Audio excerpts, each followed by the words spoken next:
জন্মদিন উপলক্ষেই সেদিন গিয়েছিলাম গড়িয়াহাটে অবস্থিত একটা ক্যাফে, নাম মার্বেলাস। হাই, আমি অর্পিতা। আজ তোমাদের সাথে ভাগ করে নেব আমার জন্মদিনের ছোট্ট একটা মুহূর্ত। দিনটা ছিল 28শে মার্চ 2025। জন্মদিন নিয়ে ছোট থেকেই আমার বিশেষ কিছু প্ল্যানস থাকতো না। ছোট থেকে জন্মদিন আর 5টা দিনের মতোই হতো, তবে ভাই হওয়ার পর থেকে সিনারিওটা একটু বদল হয়েছে বটে। সে নিজের টাকা জমিয়ে ঠিক দিদির জন্য একটা না একটা কেক এনেই থাকে। বেশ 2-1 বছর হলো জন্মদিনের এক্সাইটমেন্টটা ক্রমশ বেড়েই চলেছে। তবে তার কারণ আমার সারাউন্ডিংসের হাতে গোনা কয়েকটি মানুষ। আমি সেলিব্রেট করতে না চাইলেও তারা ভালোবাসে আমার জন্মদিন সেলিব্রেট করতে।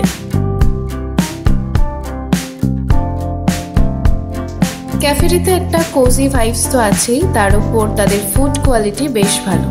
এতদিনে সকলেই জেনে গেছো আমার চা ছাড়া চলে না, তাই প্রথমেই একটা গ্রিন টি অর্ডার করেছিলাম, which was 145।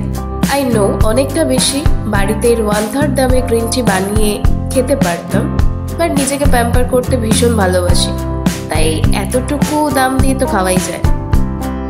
নেক্সট নিয়েছিলাম গ্রিল ফিশ, তার সাথে ছিল স্ম্যাশড পটেটো, কিছু সটেড ভেজিটেবলস আর লেমন বাটার সস।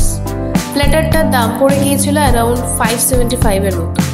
আচ্ছা, দামটা আমার খুব একটা ওভার হাইপড লাগেনি, কারণ পিওর কলকাতা ভেটকি ছিল, যার পোর্শন সাইজ খুব ভালো। ফিশটা খুব সফট, যেটা লেমন বাটার সস দিয়ে বেশ ভালো কমপ্লিমেন্ট করছিল। আর স্ম্যাশড পটেটো বেশ ঠিকঠাক ছিল, আর ভেজিসগুলো ঠিকঠাক কুক ছিল, তাই ওভারঅল 10/8 তো দেওয়াই যায়।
সবশেষে ডেজার্টে নিয়েছিলাম তিরামিসু।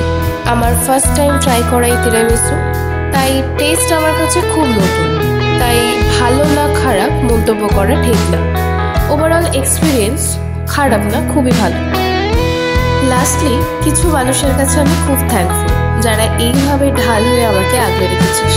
তোদের ভালো সময় না পেলেও খারাপ সময় সব সময় আমার পাশে পেয়েছি।